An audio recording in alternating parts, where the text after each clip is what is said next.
स्वागत है भाई आप सभी लोगों का एक नई सीरीज में। आपने आखिरी वीडियो देखी थी जब मैं ग्रीनलैंड से वापस आ गया था डेनमार्क, और उसके बाद था भाई मेरा ग्रुप टूर।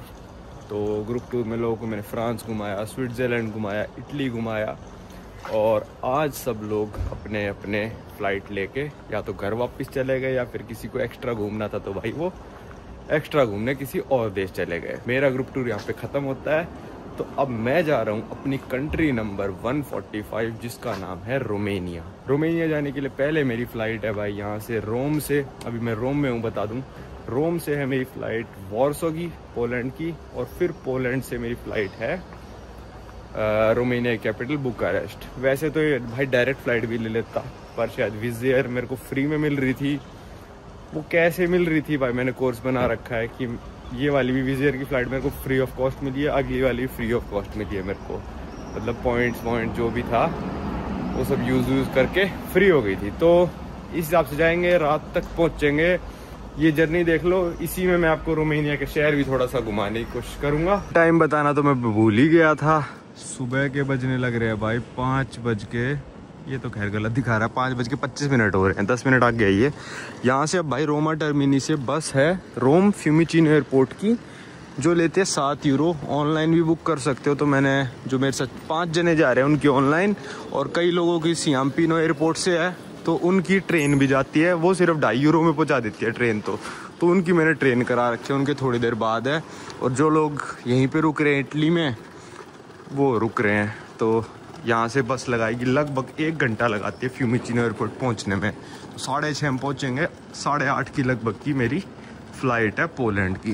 ये था रोम भाई, दूसरी बार आया था मैं। इस बार ग्रुप टूर की वीडियो मैंने नहीं बनाई क्योंकि थोड़ा थका हुआ था, और मैं भी पहले दूसरी बार ही आया था, तो मैंने सोचा ग्रुप को अच्छे से घुमा देता हूँ। वीडियो अगली बार बनाएंगे भाई। यहाँ पे रोम के टर्मिनल 1 पे मैंने जिनकी लुफ्तांजा से और लॉट पॉलिश से फ़्लाइट थी उनको छोड़ दिया है भाई। और बस का पहुंचने का टाइम यहाँ पे 6:35 था, और इनकी फ़्लाइट थी 8 बजे की। मैंने कहा बहुत टाइम होता है यार, 25 मिनट। तो बस वाले ने कर दिया 5 मिनट लेट, 6:40। फिर खोलने वोलने में टाइम लग गया। 6:45 आप पहुँचे, चेक इन क्लोज होने से 15 मिनट पहले। कई बार ये आर्गूमेंट दिया जाता है कि भाई क्या हो गया, ट्रेन 5 ही मिनट तो लेट है। अरे क्या हो गया, 15 मिनट ही तो लेट है। अगर आज बस 15 मिनट लेट हो जाती ना, तो ये मान लो इनकी फ़्लाइट मिस हो जाती। खैर चेक इन मैंने पहले करा दिया था, बैग नहीं जा पाते बस इन लोगों के। फिर वो मेरे को जुगाड़ करना पड़ता अपनी फ़्लाइट छोड़ के, और इनके बैगों का जुगाड़ करना पड़ता मेरे को कि इंडिया कैसे पहुँचाऊँ। तो ये जो कहते हैं लोग कि भाई 5 ही मिनट लेट है, 10 मिनट लेट है, टाइम पे ही मानो, नहीं होता भाई ये, ठीक है।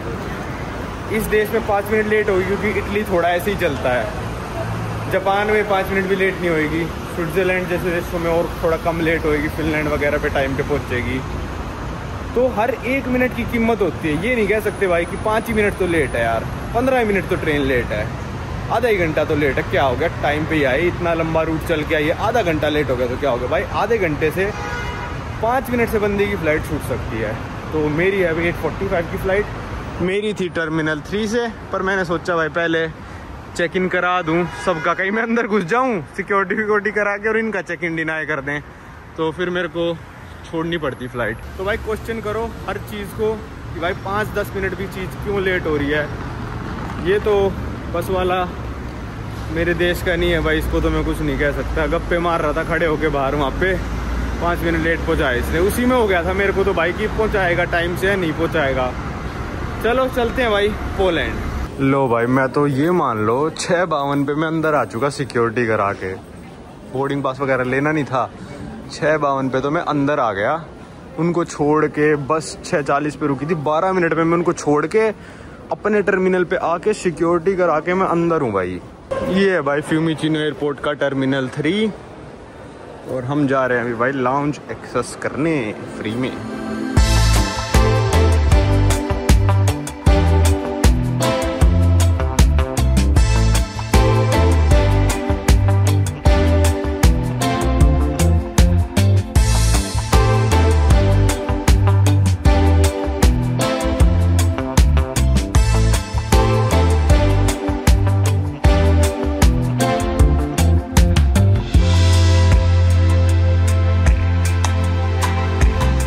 अब आ गया था मैं वॉर्सो में लाउंज में। यहाँ पे भी फ्री का खाना भाई, पर ये लाउंज सिर्फ 3 घंटे पहले एंट्रेंस देता है, तो 3 घंटे पहले मेरे को बाहर बैठना पड़ा था। ऐसा सा लाउंज है भाई।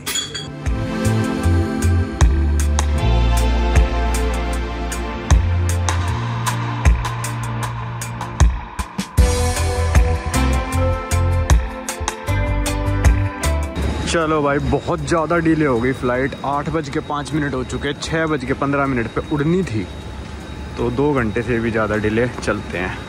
ये है भाई विज़ एयर, दुनिया की वन ऑफ द सबसे ज़्यादा बजट एयरलाइन, पर इसमें भी मैगजीन होल्डर है जो एयर इंडिया में नहीं है, जो कि फुल कैरियर लग्जरी एयरक्राफ्ट ये वो सब कहते हैं अपने आप को।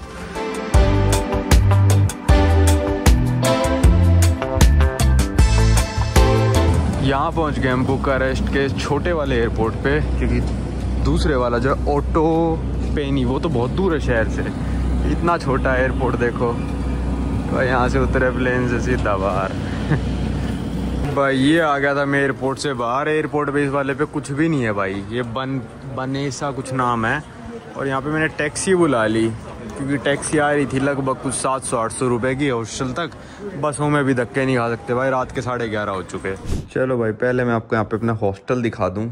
ये मिला है $10 पर नाइट के हिसाब से हॉस्टल, और मैंने 3 नाइट का बुक किया है। आज अपना पूरा दिन रेस्ट है भाई, क्योंकि ग्रुप टूर से मैं थक भी गया हूँ और 1-2 ब्रांड का काम भी करना है। तो ये हॉस्टल है भाई, हॉस्टल का कमरा। स्वागत है भाई आप सभी लोगों का रोमानिया की कैपिटल बुकारेस्ट में। मैं यहाँ पे पहुँच गया था परसों, पर कल पूरे दिन रेस्ट किया मैंने, क्योंकि ग्रुप टूर के बाद थकान हो जाती है। मेरे से ज़्यादा ग्रुप टूर वाले लोग चलते हैं और घूमते हैं, पर थकान मेरे को हो जाती है मेंटली, सब कुछ प्लानिंग करना, ये सब सोचना।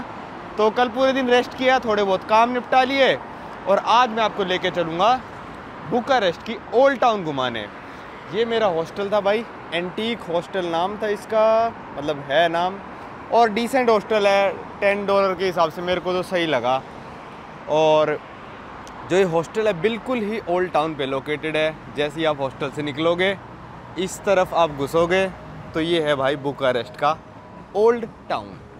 मतलब ये हॉस्टल ओल्ड टाउन में ही है, ये मेन रोड है, और ये पूरा जो स्क्वायर है यहाँ पे, पूरा मतलब जो एरिया है, ये ओल्ड टाउन का एरिया है। आज आपको मैं ये घुमाता हूँ, देखता हूँ, 2-3 घंटे आप पे घूमते हैं।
चलो भाई, हम चलते हैं अभी पहले खाना खाने।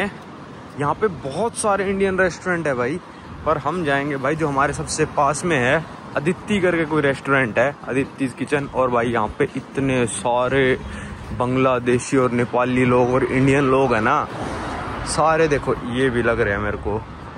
कल से जब से मैं आया हूँ भाई, यहाँ पे सारे डिलीवरी ड्राइवर इंडियन है भाई, मतलब इंडियन, बांग्लादेशी, नेपाली, डिफरेंस मैं बता नहीं सकता, पर सारे मतलब साउथ ईस्ट एशिया के हैं भाई, सारे के सारे। मैं देख के हैरान हूँ, हर डिलीवरी वाला, फूड डिलीवरी वाला अपने ही साइड का है। ये आ गया भाई रेस्टोरेंट, इंडियन है, नेपाली, मैंने बताया ना नेपाली लोग ज़्यादा रहते हैं यहाँ पे। भाई मेरे को थोड़ा महंगा लगा ये रोमानिया के हिसाब से ना, जैसे आपका पनीर बटर मसाला 70, रोमानिया की करेंसी के बारे में बात करेंगे, ये 1400 रुपये का बन गया। आलू जीरा फिर भी 700 रुपये का है, और चिकन भी वही 60-65 मतलब 1200 रुपये का, 20 से मल्टीप्लाई कर लो। भाई इतनी देर बैठ के मेन्यू वगैरह खोला, ढूंढा क्या खाऊंगा, और फिर वो बंदी आई कहती ओनली डम्पलिंग एंड नूडल्स, सिर्फ मोमो और नूडल्स मिलेंगे। मैंने कहा भाई इतना बड़ा मेन्यू को छाप रखा है, फिर नेपाली रेस्टोरेंट नाम रख दो, इंडियन रख ही क्यों रखा है जब नूडल और मोमोज ही मिल रहे हैं। तो चलो फिर भाई अभी आपको ओल्ड टाउन घुमाता हूँ। ओल्ड टाउन में कहीं बैठ के कुछ खा लेते हैं, और जो इंडियन रेस्टोरेंट है थोड़ा ओल्ड टाउन से दूर है, वहाँ पे भी जाने का मन नहीं है, तो रास्ते में ही कुछ खा लेंगे। ये घुस गए हम ओल्ड टाउन में, मतलब कहीं से भी हमारे होटल से निकलते ओल्ड टाउन में घुस जाओ, चाहे कैसे भी आप जा सकते हो भाई ओल्ड टाउन के अंदर। ये देखो ऐसे वॉकिंग टूर, ग्रुप टूर भी चलते रहते हैं, काफ़ी सुंदर बताते हैं बुकारेस्ट के ओल्ड टाउन को। देखते हैं भाई कैसा क्या मिलता है हमको। भाई वैसे अगर आप ये ग्रुप देखोगे तो इसमें आपको ज़्यादातर दिखाई देंगे भाई 60 साल के ऊपर के लोग। तो इस चीज़ से एक बात सी याद आती है भाई मेरे को, वहाँ पे भी इतना बड़ा ग्रुप आ रखा है। बात क्या याद आती है यार कि बंदों की ज़िंदगी निकल जाती है कमाने में, और फिर जब वो बुढ़ापा आता है तो सोचते हैं भाई अब यार थोड़ा घूम आते हैं। बहुत ऐसा गोरों में भी है, मैं नहीं कह रहा कि सिर्फ इंडियंस में ही है, कि पूरी ज़िंदगी गोरे भी ऐसी करते, पूरी ज़िंदगी अपना कमाएंगे और फिर आखिरी में इनको याद आता है। खैर ये थोड़े ज़्यादा मज़े ले लेते हैं हमसे, तो थोड़े ज़्यादा मज़े ले लेते हैं क्योंकि इनका थोड़ा फ्यूचर सा सिक्योर सा दिखता है इनको। मेडिकल, पढ़ाई के लिए बच्चों का कुछ खर्च नहीं करना, इंश्योरेंस सब कुछ होता है। थोड़े हमसे तो ज़्यादा ही मज़े लेते हैं। हम लोगों की तो ज़िंदगी ऐसी निकल जाती है भाई कि कमाते रहो, फिर रिटायरमेंट हो जाए, फिर सोचा 1-2 देश घुमाते हैं। तो ऐसे ग्रुप जब एंटार्क्टिका के क्रूज़ पे गए थे हम, कैरेबियन क्रूज़ में गए थे, तो ऐसे ही लोग मिलते हैं क्योंकि भाई पैसा ही नहीं के पास होता है, फिर रिटायरमेंट का थोड़ा पैसा वैसा मिलता है, उससे सोचते घूम लें।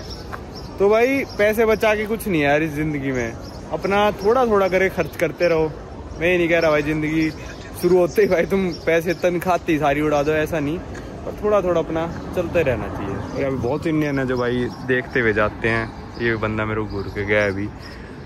ये एक मोनेस्ट्री आ गई। अच्छा भाई ये तो एक रेस्टोरेंट है, हानू लुई मानुक रेस्टोरेंट। इसके अंदर जाने के लिए इतनी लंबी लाइन लगी है भैया, क्या दे रहा है ये, ऐसा इंडियन खाना दे रहा है क्या?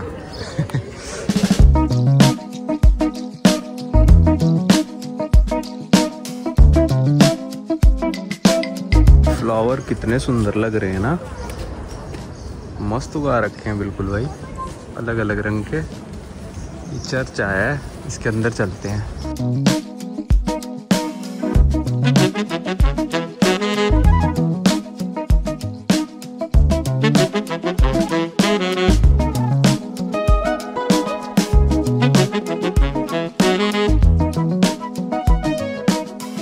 चलो भाई मैक्सिकन खाना खाते हैं। मैक्सिकन रेस्टोरेंट मिल गया है एक, यहाँ से 100 मीटर दूर बस। मैं आपको रोमेनिया के बारे में थोड़ा बता दूं। रोमेनिया भाई लोकेटेड है साउथ ईस्टर्न यूरोप में, एक कंट्री है जो कि यूरोपियन यूनियन का मेंबर है, और अभी रिसेंटली ये शेंगन एरिया का मेंबर भी बन चुका है। तो पहले अगर मैं रोमेनिया आता तो शेंगन वीज़ा पे मेरे को आना अलाउड था, पर अब मैं मतलब वो वीज़ा दिखाने की जरूरत नहीं है। अगर मैं यूरोप टू यूरोप आ रहा हूँ, जैसे इस बार मैं आया था तो डोमेस्टिक लैंड हुआ था, अगर मैं मान लो 1-1.5 साल पहले आता तो एज ए इंटरनेशनल फ्लाइट वो लैंड होती यहाँ पे, और यहाँ पे मेरा अलग से इमिग्रेशन होता। वो मेरे को एंट्री देते नहीं देते, वो उनकी फिर मर्जी थी शेंगन वीज़ा पे। पर हाँ अब ये पूरा तरह शेंगन हो चुका, तो भाई इस पे शेंगन वीज़ा पे अब इसकी एंट्री है। और सेम हुआ था इसके नेबरिंग देश, जिसका साउथ में इसके जो देश लगता है बुल्गारिया, वो भी पहले भाई यूरोपियन यूनियन था पर शेंगन नहीं था, तो अब वो भी शेंगन बन चुका है। इसके नॉर्थ में लगता है भाई मोल्डोवा। मेरा वैसे प्लान था, जब आपने मोल्डोवा की सीरीज़ देखी होगी, मेरा प्लान था बुकारेस्ट से ट्रेन जाती है भाई मोल्डोवा तक, वो ट्रेन में बैठ के मोल्डोवा जाना, पर उस टाइम मेरे पास शेंगन वीज़ा नहीं था, और मोल्डोवा पे यूएस में भी एंट्री थी यूएस वीज़ा पे, तो मैं सिर्फ मोल्डोवा गया था। अभी शेंगन वीज़ा मैंने लिया है, 1 साल का मिल गया था मेरे को, तो मैं रोमेनिया आ गया। और इसके जब देखो वेस्ट साइड पे लगते हैं भाई हंगरी और सर्बिया, तो यहाँ पे जो एथनिक ग्रुप है 6% हंगेरियंस भी रहते हैं, उसकी बात हम आगे करेंगे। और जब रशिया यूक्रेन की कॉन्फ्लिक्ट स्टार्ट हुई भाई, तो उसके बाद बहुत सारे यूक्रेनियंस भी रोमेनिया आ गए थे वॉर से, कॉन्फ्लिक्ट से बचने के लिए, क्योंकि इनका बहुत ही बड़ा बॉर्डर लगता है यूक्रेन से, वो भी 2 साइडों से लगता है। एक लगता है भाई मोल्डोवा साइड से, और दूसरा लगता है बहुत बड़े वाला यूरोपियन साइड से, मतलब थोड़ा वेस्ट साइड से, एक ईस्ट साइड से। चलो अब ढूंढते हैं भाई वाला रेस्टोरेंट कहाँ पे है। मैक्सिकानो ही करके नाम है, अभी मैं दोपहर में निकल के इसलिए भी आया हूँ क्योंकि शाम को इतनी भीड़ हो जाती है ना इस सड़क पे पूरे ओल्ड टाउन में, मतलब फिर लोग ही लोग रहते हैं। अब दोपहर में थोड़ी धूप सी हो रखी है ना तो लोग आते नहीं है। तो अभी 1 बजे में इसलिए निकल के आया। ये बंद कर दिया क्या यार, पता नहीं यार। बोल दिया भाई ये वाला तो चलो मेरे को लगा आज किस्मत ही खराब, भाई खाना ही नहीं मिलेगा। मेन्यू दिखा दूँ भाई मैं आपको, शायद लिखा है 4 टाकोज तोरतिला वाले मिलेंगे, 1 सालसा वर्दे और 50 का है, मतलब 1000 रुपये का हो गया। और मतलब 170, ये तो ज़्यादा ही हो गया, इतने 3 पर्सन्स के लिए वो। और भाई ये तो वैसी वाली ड्रिंक्स हो गई, पेप्सी वगैरह कहाँ है पता नहीं भाई। बहुत मस्त रेस्टोरेंट बना रखा है यार, अंदर से रंग बिरंगा सा मैक्सिको वाली फील आ गई। कहाँ बैठे हैं, यहाँ बैठ जाते हैं एसी के पास। भाई मैक्सिकन लोग बहुत मस्त होते हैं। मैंने बोला बहुत स्पाइसी चाहिए मेरे को, कहता स्पाइसी है बहुत स्पाइसी। मैंने कहा बहुत स्पाइसी। फिर उसने पूछा कहाँ से हो, मैंने कहा इंडिया से। कहता तभी तो मैंने टाकोज पोयो मंगाए, मतलब चिकन टाकोज और फूज टी पीच वाली, तो वो है 12 की और टाकोज है 47 के, तो लगभग 1200 रुपये का बिल आएगा। भाई ये फूज टी तो मेरा कट गया, छोटी सी बोतल लेके आया, इसमें सोचो 300 ml आ गया ये, और ये 240 रुपये की है। ज़्यादा महंगी होगी भाई ये तो, मेरे को लगा बड़ी वाली बोतल आएगी वो 500-700 ml वाली। चलो कोई नहीं। लो भाई ये आ गए मेरे टाकोस, 4 टाकोस फुल चिकन विकन भर के, प्याज है, धनिया है, नींबू, यहाँ पे ये पता नहीं किसी और तरह की प्याज। ये वाली बहुत ज़्यादा स्पाइसी बताई है भाई इन्होंने सॉस, और ये वाली बोली ठीक ठाक स्पाइसी है, पर ये वाली बहुत ज़्यादा है। देखते हैं भाई। चलो भाई खाना खा लिया। वो पूछती यार पता नहीं मेन्यू में 12 की लिखी थी, यहाँ पे एक बार दोबारा चेक कर लूँ मैं। और जो बिल काट दिया यार वो काट दिया 15 का यार। हाँ यार 15 का काट दिया। मैं एक बार दोबारा पूछ के आता हूँ, क्योंकि 3 का वैसे कोई दिक्कत नहीं है, पर जो बिल में होना चाहिए वो तो होना ही चाहिए ना। लो भाई इसको कहते हैं सर्विस। मैं अंदर गया, उन्होंने अपने कंप्यूटर पे देखा तो उनका कंप्यूटर सही दिखा रहा था, 15 ही दिखा रहा था उनका कंप्यूटर। जब बिल में आया ना 15 ही आया। फिर मैंने कहा यार मेन्यू में 12 की है। वो मेन्यू उठा लाया, बंदा कह रहा है मेन्यू में तो 12 की लिखी है। दोनों कंफ्यूज हो गए, कहते यार हमारा कंप्यूटर तो 15 का ही काट रहा है, और थैंक यू आपने बताया। और ये 3 लेव इन्होंने मेरे को ये वापस दे दिए, 3 एक का नोट। मतलब वैसे बात 60 रुपये की थी, मैं अंदर कुछ बोला भी नहीं उस टाइम। 15 जब बिल आया, मेरे को पता था 59 आना है, मैंने 62 पे कर दिया। फिर मैंने सोचा एक बार देख आते हैं, इससे पता चलता है कि सर्विस कैसी है उस रेस्टोरेंट की। मेरे को ये चेक करना था कि एक बार बिल कटवा के फिर कैसा होता है, क्योंकि कई बार हो चुका मेरे साथ, कस्टमर से ही लड़ने लग जाते हैं। पर यहाँ पे ऐसा नहीं हुआ, ये रेस्टोरेंट वाले सही थे। तो अब यहाँ की करेंसी की बात कर लेते हैं। यहाँ की करेंसी की नाम है भाई लेव, LEU। जैसे भाई मोल्डोवन लेव था ना, वैसे ही इनकी करेंसी का नाम भी वही है। मतलब थोड़ा प्रोनाउंसिएशन में अंतर होगा या फिर सेम ही होगा, लिखने में थोड़ा अंतर होगा। तो इसकी करेंसी की वैल्यू है भाई 1 लेव इज इक्वल टू आज की तारीख में 20 इंडियन रुपीज़ के करीब, लगभग 19.5 इंडियन रुपीज़ के करीब। काफ़ी बड़ा है भाई। पिछले महीने अगर मैं पिछले महीने आता तो 18.5 ही होता, और इस महीने 19.5 हो गया। तो ये यूरो यूज़ नहीं करते, लेव यूज़ करते हैं, रोमेनियन लेव। जो ये नोट है भाई ये है प्लास्टिक के नोट हैं। और मैं आपको बताऊँ ये मैं बहुत पहले देख चुका हूँ, क्योंकि पहले मैं करेंसीज इकट्ठा करता था ना, तब ये लेव आए थे मेरे पास, पर फिर मैंने किसी को दे दिए शायद, तो अभी दोबारा आ गए। एक लेव के नोट बना रखे हैं, और इतने सुंदर सुंदर भाई। ये देखो इनका ओल्ड टाउन बिल्कुल खाली चल रहा है, कबूतर घूम रहे हैं भाई यहाँ पे। दोपहर में कोई भी नहीं आता ओल्ड टाउन में मेरे पीछे देखो, मेरे आगे देखो। रोमेनिया को जो इंडिपेंडेंस मिली थी वो मिली थी भाई ऑटोमन एम्पायर से, लगभग 1877 के करीब। ऑटोमन एम्पायर एक तरह से आप कह सकते हो कि भाई टर्की कह सकते हो आप ऑटोमन एम्पायर को एक तरह से, कि टर्की ने राज किया था आसपास के देशों में। अफ्रीका तक इनका जाता था और रोमेनिया वगैरह तक ये आ गए थे ऑटोमन्स। तो ऑटोमन एम्पायर से जब आज़ादी मिली, रोमेनिया अलग हुआ, तो फिर धीरे धीरे करके ऑटोमन एम्पायर ख़त्म हो गया। ऑटोमन एम्पायर का फ्लैग बिल्कुल वही फ्लैग है जो टर्की का फ्लैग है। एक तरह से कह सकते हो ऑटोमन एम्पायर टर्किश एम्पायर था, पर वो अब ख़त्म होते होते सिर्फ टर्की बच गया है। ये हम ओल्ड टाउन के और अंदर घुसते जा रहे हैं, और इन्होंने फुहारे से लगा रखे थे इन रेस्टोरेंट्स पे, जो हमारे यहाँ पे 45 डिग्री पे चलते हैं। देखो जैसे इसने लगा रखे हैं।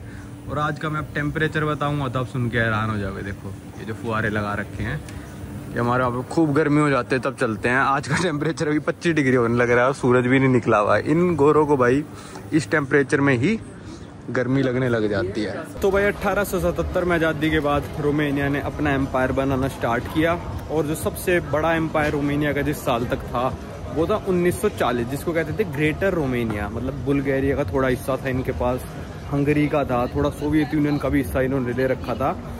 पर इन्होंने क्या करा, पहले जो वर्ल्ड वॉर हुई उसमें पहले तो ये हो गए भाई जर्मनी और इटली की साइड, ठीक है।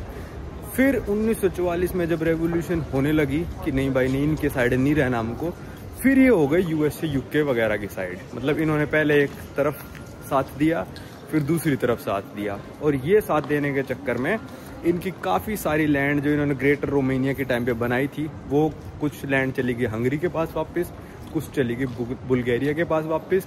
पर जो सोवियत यूनियन से ली थी उनकी ट्रीटी करके इन्होंने वो वाली लैंड रख ली अपने पास। ये था इनका वर्ल्ड वॉर 2 में स्टैंड। ज़्यादा हिस्ट्री में मैं पीछे नहीं जाता कि भाई 1000 साल पीछे चले जाओ, 100 साल तक की जान लो उतना ही बहुत रहता है। फिर चला भाई यहाँ पे कम्युनिज्म का दौर, और जो यहाँ पे डिक्टेटर आया था उसने राज किया 1989 तक। उसकी बात हम भाई अगली वीडियो में करेंगे, क्योंकि यहाँ पे सिचुएटेड है दुनिया की सबसे बड़ी पार्लियामेंट बिल्डिंग, जो कि भाई हजारों की तादाद में घरों को तोड़ के बनाई गई थी उस डिक्टेटर के द्वारा। हम उस पार्लियामेंट बिल्डिंग के अंदर भी जाने की कोशिश करेंगे, जा सकते हैं मतलब, तो उसकी टिकट वगैरह मैं बुक करने जाऊंगा आज ही। तो वो तो आपको भाई अलग ही कहानी होगी उस डिक्टेटर की, जिसको कहते हैं सबसे ईविल बिल्डिंग जो पूरे यूरोप में है, वो वाली है कि इतने घरों को तबाह करके वो पार्लियामेंट बिल्डिंग बनाई गई थी। तो अब यहाँ पे हम ओल्ड टाउन के अंदर देखो कहाँ पहुँच गए। सारी मतलब यूरोप में ऐसे शहर मिलेंगे ऐसे आर्किटेक्चर वाले कि भाई मतलब वॉकिंग के लिए अच्छा लगता है।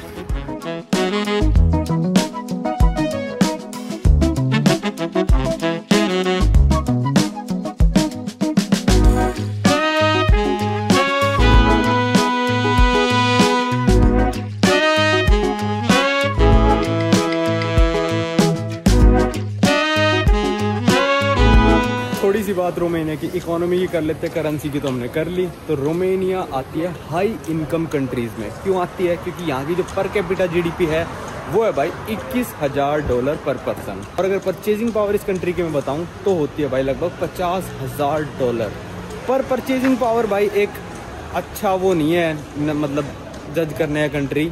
मैंने पहले भी कई बार बताया कि परचेजिंग पावर बहुत कंट्री की बहुत ज़्यादा होती है, पर आपको लाइफ कैसी मिल रही है, क्या रोड पे खड्डे मिल रहे हैं, करप्शन मिल रहा है, एयर कैसी मिल रही है भाई आपको, पानी कैसा मिल रहा है। तो परचेजिंग पावर आपकी ज़्यादा हो और यही सब चीज़ें जो एक बंदे को जीने के लिए चाहिए वही ना मिले, तो भाई उस परचेजिंग पावर का क्या करना है।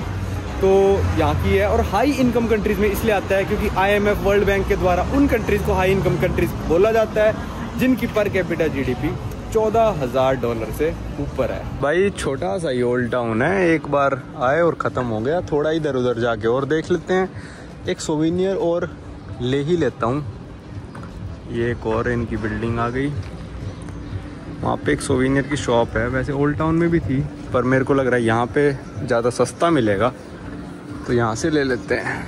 ये जो बिल्डिंग है ये है बैंक का national Romania, national bank of Romania की बिल्डिंग है भाई ये। और देखो यूरोपियन यूनियन का फ्लैग ये लगाने लग गए हैं। खैर ये तो पहले भी लगाते होंगे, यूरोपियन यूनियन में तो बहुत पहले से है ये। भाई एक चीज़ और नोटिस करी मैंने, मैं 2 रातों से सो रहा हूँ ना भाई, खूब डिच्ची डिच्ची की आवाज़ आती रहती है। ओल्ड टाउन में बहुत सारे भाई ये नाइट क्लब्स हैं, बहुत ही सारे। मतलब भाई मतलब संटी भाई जैसे कहते हैं पान खा के थूकोगे तो नाइट क्लब पे जाके गिरेगा। पार्टी के लिए बहुत फेमस है भाई रोमेनिया, और बहुत ही सस्ती है भाई।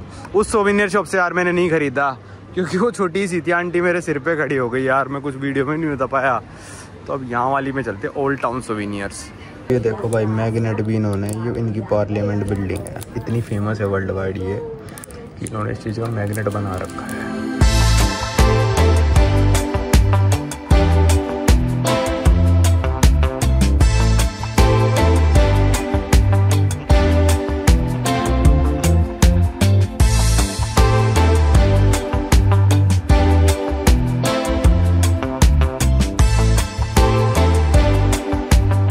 अच्छा भाई वो जो आप देख रहे हो 3 रंग वाला वो है रोमेनिया का फ्लैग। और भाई वीडियो पॉज करो और कमेंट करो रोमानिया का फ्लैग किस फ्लैग जैसा दिखता है। मैं उस देश जा चुका हूँ और तब भी मैंने आपको बताया था कि इस देश का फ्लैग रोमानिया के फ्लैग जैसा दिखता है। जस्ट उसके फ्लैग में ना जो दूसरा देश है, कमेंट कर दिया होगा अभी तक, नहीं करा तो आंसर है भाई चैड। बिल्कुल सेम फ्लैग है, बिल्कुल सेम। बस क्या है कि जो इनका ब्लू है वो चैड वाले से थोड़ा सा लाइट है, चैड वालों का थोड़ा डार्क है ब्लू, और बिल्कुल सेम फ्लैग है भाई। शुभम तो कह रहा भाई पता नहीं अलाउ कैसे कर दिया यूएन ने कि भाई दोनों सेम फ्लैग रख लो। खैर रख तो कोई भी सकता, कह देगा कोई देश हमारा तो ये फ्लैग, ये कुछ भी कर लो, तुम करना तो पड़ेगा ही। चलो तो ये आपको पता चल गया दोनों देशों का सेम फ्लैग है, और मोल्डोवा का भी ऑलमोस्ट सेम है, बस बीच में उनका एक एम्बलम है। भाई अभी वॉक करते करते पार्लियामेंट की जो टिकट है वो मैंने रिजर्व करा दी। जैसे प्लेटफॉर्म्स पे तो मिल रही है भाई गाइडेड टूर के साथ चाहिए तो 20-20 पाउंड की, पर इनकी ऑफिशियल टिकट का प्राइस है भाई 60 लेई, यहाँ की जो करेंसी मतलब 1200 रुपये हो गए। तो उसको क्या करना होता है, आपको ऑनलाइन इनकी साइट से बुक नहीं कर सकते, आपको फ़ोन करना पड़ता है। मैंने फ़ोन किया, कहते कितने लोग हैं, मैंने कहा एक है, कहते नाम बताओ अपना, मैंने कहा भाई ये नाम है, पता नहीं उसमें सही से लिखा भी है नहीं लिखा, कहती 2 बजे चाहिए 3 बजे, मैंने कहा 3 बजे सही है, तो कहते अपने पासपोर्ट के साथ आ जाना। भाई किसी के पार्लियामेंट में जाने के लिए ऐसी रिजर्वेशन तो पहली बार करी, अब कल पता चलेगा आपको अगली वीडियो में कि क्या हुआ क्या नहीं हुआ। अभी तो हम जा रहे हैं अपने हॉस्टल वापस, शाम को आपको आके दोबारा नज़ारा दिखाऊंगा, अभी सब कुछ बंद है क्योंकि भाई ये बज रहे रात के 8 यहाँ पे, और मैं जा रहा हूँ अभी उस डीएम वाले स्टोर पे, क्योंकि यहाँ का यूरोप का चार्जिंग वाला अडेप्टर नहीं है। ग्रीनलैंड वगैरह में पाजी का यूज़ करता रहा, यूके में संटी भाई का यूज़ करता रहा, और इस ग्रुप ट्रिप में ग्रुप ट्रिप वालों का यूज़ करता रहा, और ख़रीदने का टाइम मिला ही नहीं। दिमाग बोल रहा था कि भाई छोड़ना, यूज़ तो हो ही रहा है, ख़रीदना क्यों। पर यहाँ पे भाई साथ वाले से पहले मैंने मांगा, उसने दे दिया, तो मैंने कहा कितनी बार मांगूंगा, ले ही आता हूँ। उसने बोला कि भाई स्टोर से शायद मिल सकता है। स्वागत है भाई आप सभी लोग का एक नए दिन में। वीडियो को हम करते हैं कंटिन्यू, और आज मेरे को जानता है भाई ब्रासो, ये एक शहर है यहाँ से लगभग 200 किलोमीटर दूर। उसका मैंने टूर भी बुक कर रखा था, पर यार फिर मन सा नहीं करा मेरा जाने का ना। सुबह उठ के 6:30 बजे जाओ, मैं थका भी हुआ था और रेस्ट वीक चल रहा था मेरा, तो मैं गया ही नहीं भाई टूर पे। जाना तो था वहाँ पे ड्रैकुला कैसल वगैरह ये सब था, पर फिर मैंने सोचा कभी सर्दियों में आएंगे तब जाएंगे, और अभी मूड सा नहीं हुआ। तो अभी मेरा एक फ्रेंड भी आ गया था, क्योंकि कल ये मूड इसलिए भी चेंज हो गया, मेरा एक फ्रेंड आ गया था यहाँ पे रोमानिया में। तो मैंने कहा भाई इतने दिन हो गए बिना मतलब किसी के घूमते हुए रोमानिया के, मैं बोर ही हो रहा था यार, मैं जनरली दोस्तों के साथ ही घूमता हूँ। तो उसने कहा भाई देख ले टूर मत जा तू, कल हम इधर उधर यहाँ पे बुकारेस्ट में घूम लेंगे। तो फिर मैंने सोचा नहीं जाते। तो पहले भाई बार बार के यार पैसे एक्सचेंज कराने हैं, कल मैं एक्सचेंज कराने गया ना, तो उन्होंने मेरे से वो मांग लिए, अंकल जी क्या मांग लिया, पासपोर्ट मांग लिया चेंज करने के लिए। तो अभी चेंज करा के बार बार को पहले दे आऊँ मैं पैसे। तो आज का यूरो रेट है भाई 4.98 मिलेंगे हमको 1 यूरो के बदले। लो भाई 50 यूरो के बने थे, 249 ले, और ये 249 ले में ले आया। अलग अलग नोट दिखाता हूँ आपको, चलो। ये भाई 5 ले का नोट, ये 10 का, और सारे 10-10 के ही हैं। ये 100 का भी है शायद इनका, पर इसने मेरे को दिया है 50 का सबसे बड़ा, और 1 का मैं आपको दिखा ही चुका था। 1 के तो 3 नोट कल मिले थे उस पिज़्ज़ा शॉप वाले से। चलो भाई दिन की शुरुआत करते हैं। अभी यहाँ पे बैठ के ब्रेकफास्ट कम लंच सा कर लिया, चिकन विंग्स वगैरह खाए। और बुकारेस्ट में इतना कुछ घूमने का है नहीं, जैसे अगली वीडियो में आप देखोगे इनका पैलेस ऑफ पार्लियामेंट, उसकी स्पेशल वीडियो है। और जो इनका डिक्टेटर था उसका यहाँ पे घर भी है, चाउचेस्को होम, वो उसके अंदर जाने की फीस है, पर बहुत छोटा घर है तो इसलिए मैं गया नहीं। अब हम घूमते हैं भाई बुकारेस्ट का थोड़ा सा टाउन जो बच गया था, और यहाँ की मेट्रो दिखाऊंगा आपको, यहाँ की ट्रैम दिखाऊंगा जो बहुत पुरानी है। और भाई आज आ गया था मेरा एक फ्रेंड, ये भाई अमित भाई, ये देसी टूरिस्ट, और ये शायद कनाडा के वाली वीडियो में आया था तू मेरी। हाँ एक वीडियो में हाँ था, वो आइलैंड पे गए थे हम, वो जो टोरंटो में आइलैंड है। हाँ तो ये कल रात को रोमानिया आ गया था, तो मैं तो कल चला जाऊँगा, तो आज मैंने सोचा इसके साथ घूम लेते हैं। चलो कहाँ लेके चल रहे हो? बस चलो चलते हैं, देखते हैं। बुकारेस्ट बढ़िया कुछ जगह, ज़्यादा कुछ है नहीं वैसे बुकारेस्ट में मुझे लग रहा है, बाकी थोड़ा ओल्ड टाउन ही है बस, ये देखते हैं। बट ऐसा है लेकिन कि कुछ ईस्टर्न यूरोप वाला जो वाइब है ना, वो ग्रीनलैंड यूरोप से बहुत अलग रहता है। तो अभी तक तो फिलहाल एक दिन में जितना मजा आना चाहिए उतना मजा ईस्टर्न यूरोप का पूरा आ रहा है। भाई ये वाली स्ट्रीट उस दिन ओल्ड टाउन की दिखानी रह गई थी, ये वाली पूरी कवर्ड स्ट्रीट है। अभी गूगल पे मैंने सर्च किया तो बड़ा इंटरेस्टिंग सा आया था, और यहाँ पे सारे कैफ़ेज़ वगैरह हैं। तो चलो अंदर चल के देखते हैं। ये तो वो लग रहा है जैसे मिलान में नहीं है, वैसा लग रहा है तो अच्छा यार, थोड़ा हैरी पॉटर जैसा लग रहा है ना। यहीं पे छड़ी खरीदने आएगा। हाँ यार, तो ये दोनों तरफ से जाएगा और मेन रोड पे मिल जाएगा, इतना सही है बस।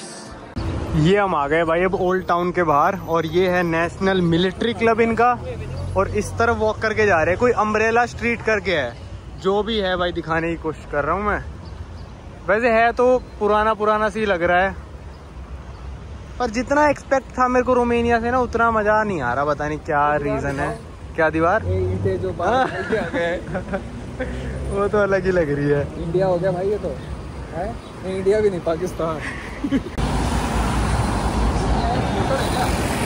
भाई मुश्किल से एक टूरिस्ट अट्रैक्शन ढूंढ के आए थे, अम्ब्रेला स्ट्रीट, और ये अम्ब्रेला लगा रखे। चलो आगे भी है, चलते हैं। जगह नहीं देखी है आज तक। हैं? नहीं देखी ना? हाँ।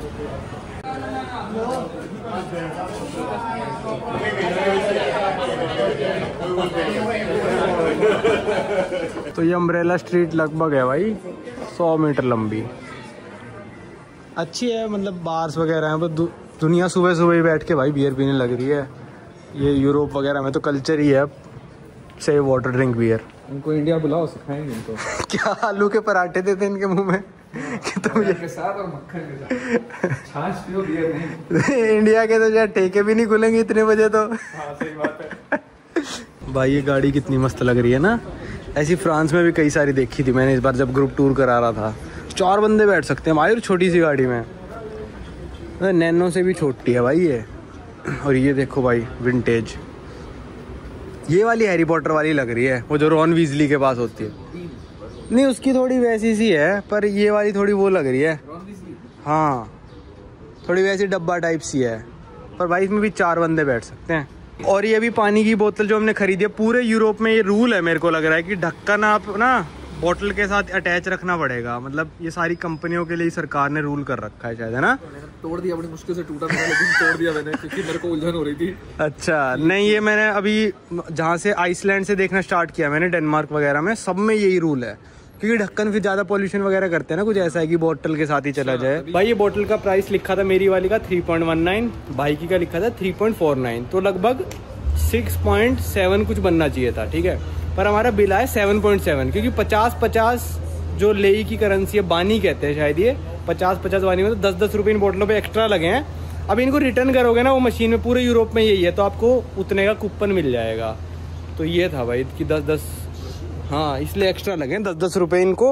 अब मशीनें जो होंगी उसमें डालो, फिर कूपन मिलेगा, उसकी आप शॉपिंग कर सकते हो, बस ये है। इसलिए एक ले हमारा एक्स्ट्रा लगा इस बोतल पे। और ढक्कन का भी मैंने बता दिया आपको, पूरे यूरोप में यही है। काम करते हैं सारे जगह से, बोतल चुन के वापस कर देते हैं। तो लोग करते हैं ना, जो गरीब लोग है वो करते हैं। यही करता है मुझे लग रहा है। भाई देखो ये बहुत पहले से यूरोप में, ऐसा नहीं कि मैं पहली बार देख रहा हूँ, पर हाँ जब ये यूरोप में पहली बार आया था तो मैंने पहली बार ही देखा था कि भाई पेप्सी की बोतल पे, प्लास्टिक की बोतल, पेट बोटल्स कहते हैं, इस पे भी लिखा होगा। देखो ये लिखा हुआ इस पे ना, कोने में के रिवर्सिबल साइन बना रखा और कुछ लिख रखा है इनकी लैंग्वेज में। हर देश का अपना अलग अलग है कि हम इतना चार्ज करेंगे, और फिर आप जब बोतल रिटर्न करोगे ना तो आपको पैसे एज ए कूपन मिल जाते हैं, उससे आप शॉपिंग कर सकते हो ग्रोसरी स्टोर पे जाके, जिस ग्रोसरी स्टोर पे आप वो बोतल रिटर्न करोगे। तो ये एक बहुत ही अच्छा कॉन्सेप्ट है भाई। आप अमीरों से पैसे ले लो, और अमीर अगर वो चाहे तो बोतल खुद वापस कर सकता है, और अगर नहीं करेगा कहीं पे फेंक देगा रोड पे, तो जो गरीब बंदे होंगे वो उसको उठा के वापस कर देंगे और उनको उस चीज के पैसे मिलेंगे। मतलब एक रिवॉर्डिंग सा सिस्टम है कि आप बोतल पड़ी मिले, जो भी गरीब होगा उठा के ले जाएगा। और अमीर भाई वैसे भी नहीं फेंकते यहाँ के लोग तो कूड़ा सड़क पे, ऐसा नहीं कि भाई अमीर ने खरीदे, वो इतना अमीर है कि भाई फेंक देगा, वो वैसे भी नहीं फेंकेगा। पर अगर किसी को पड़ी मिल रही है, कूड़े में से भी लोग ढूंढ लेते हैं और फिर उनको रिटर्न करके आ जाते हैं। चलो अब चलते हैं आगे, देखते हैं और क्या देखने का मिलता है। लो भाई ये कोई मॉन्यूमेंट आया है, ये पता नहीं क्या चिड़िया का घोंसला अटक गया है इस पे, और ये एक स्क्वायर सा आया था। यहाँ पे इनकी कोई बिल्डिंग है। क्या ये 1989 का जो रिवॉल्यूशन हुआ था उसको, अच्छा 1989 के रिवॉल्यूशन के बारे में आपको अगली वीडियो में पता चलेगा। बहुत ही फैसिनेटिंग था भाई जब मैंने इसके बारे में पढ़ा था। मतलब आप भी जब अगली वीडियो देखो, जब इनके पार्लियामेंट में जाऊंगा तब पता चलेगा आपको। भाई चलते चलते ये आ गया एक कॉन्सर्ट हॉल कह सकते हो। इसके अंदर अगर आप जाना है तो टिकट है और जो लिखा है इसका नाम वो है रोमन अथीनिलम। इसका मतलब कॉन्सर्ट हॉल ही होता होगा। साइड में ये छोटा सा पार्क है। चलो भाई चलो, यहाँ इतनी धूप पे नहीं बैठ सकते छाँव में बैठना। देखो जैसे बंदा पेड़ के पीछे छुप के बैठा है। भाई यहाँ पे हम आ गए थे एक पार्क में, बोटिंग वगैरह कर रहे हैं लोग यहाँ पे। और यही है बस बुकारेस्ट में, ये पार्क है, ये लेक सी है जो वहाँ पे है। तो बहुत गंदी हो रखी है लेक, इतना ज़्यादा एल्गे वगैरह हो रखा है। और हम शायद अभी यहाँ पे हैं, यहाँ से ऐसे घूम के निकल जाएंगे। ठीक है, रिलैक्सिंग सा है, कभी कभार रिलैक्स भी करना सही रहता है। वो देखो भाई बंदा बोतलें इकट्ठा करके लेके जाने लग रहा है। तो ये मैं कह रहा था कि गरीब होगा बंदा, अपने बोतलें इकट्ठे करके थोड़ा डाल देगा, उन बोतलों को 2-4 ले मिल जाएंगे जिससे खाना खा लेगा। भाई रात के बजने वाले 9 और मैं आ गया था अमित भाई के हॉस्टल में। वो अलग हॉस्टल में रुका है क्योंकि वो बिना बताया आया है कि मैं आ रहा हूँ। तो ये है शायद हॉस्टल, कहीं एंट्रेंस पता नहीं कहाँ से वो भी आ रहा है बाहर। और फिर आपको यहाँ की रोमानिया की नाइट लाइफ ओल्ड टाउन में कैसी रहती है वो भी दिखाने चलेंगे। ये देखो भाई यहाँ की ट्रैम और ये पुरानी वाली ट्रैम मस्त है यार। मेरे को पुरानी चीज़ें बहुत पसंद है यार। वाटर फाउंटेन इसमें से भाई पानी पीना आया। ये फुहारे भाई पी के दिखा एक बार पानी इसमें से हो गया कम। अच्छा मेंटेन कर लिया मैंने, देख। हाँ ये तो सही कर लिया। वो लड़की गई एकदम से डर गई। भाई ये फाउंटेन्स देखने आए थे। देखो भाई कितने जने बैठे हैं यहाँ पे, जैसे इंडिया गेट बना रखा है। देखो ये फाउंटेन अभी चल नहीं रहे, शायद थोड़ी देर में चलें, फिर दिखाते हैं आपको। भाई अब एकदम से कुछ अनाउंसमेंट शुरू हो गई, शायद अब फाउंटेन चलेंगे या नहीं चलेंगे। भाई उस अनाउंसमेंट के बाद हो गए यहाँ पे फुहारे शुरू। ये तो वही वाला हमारा बड़े लेवल पे है, वो जो हम पी रहे थे जिससे पानी वहाँ देखो, वो देखो भाई, ये तो बढ़िया लग रहा है। बस दिन में बस दिन में लाइट नहीं जलती, अब लाइटें जल रही हैं। अरे बहुत बड़ा स्क्वायर है, मतलब जिस हिसाब से आप देख रहे हो ना। फुटबॉल दिखा रहे हैं, देख हैं? अरे हाँ, वहाँ पे कुछ लाइट शो भी चल रहा है। और सामने ही आप देखोगे तो सबसे इसके सामने है वो रहा भाई पार्लियामेंट पैलेस इनका, जो आप अगली वीडियो में इसकी डार्क हिस्ट्री के बारे में पता चलेगा आपको इस पार्लियामेंट पैलेस की। ये तो फाउंटेन जो फ्री में देखने को मिल गया भाई। दुबई का फाउंटेन तो बंद हो गया ना, अभी तभी देखा नहीं, बंद हो गया शायद 5-6 महीने के लिए, मैंने न्यूज़ पढ़ी थी।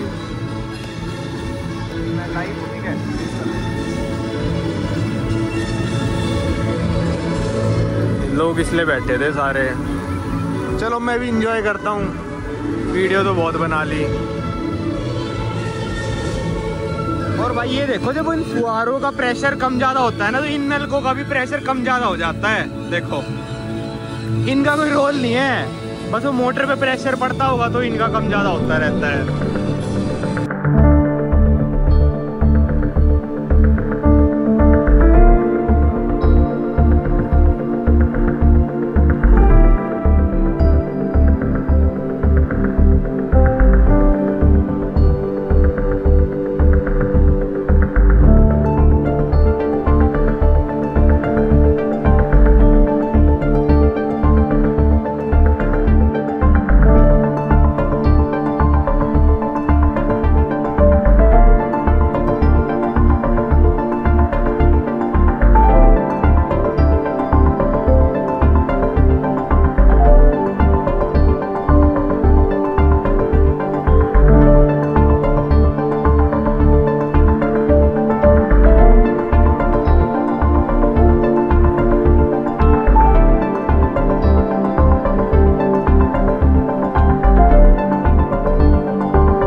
ये भाई वही ओल्ड टाउन है। रात का माहौल देख लो, सारे जो रेस्टोरेंट्स है ये एक तरह से क्लब में तब्दील हो गए हैं। ये देखो एक और क्लब, आगे तक पूरा क्लब्स की आवाज़ आ रही है रात को यहाँ पे। ये वाला भी क्लब बन गया।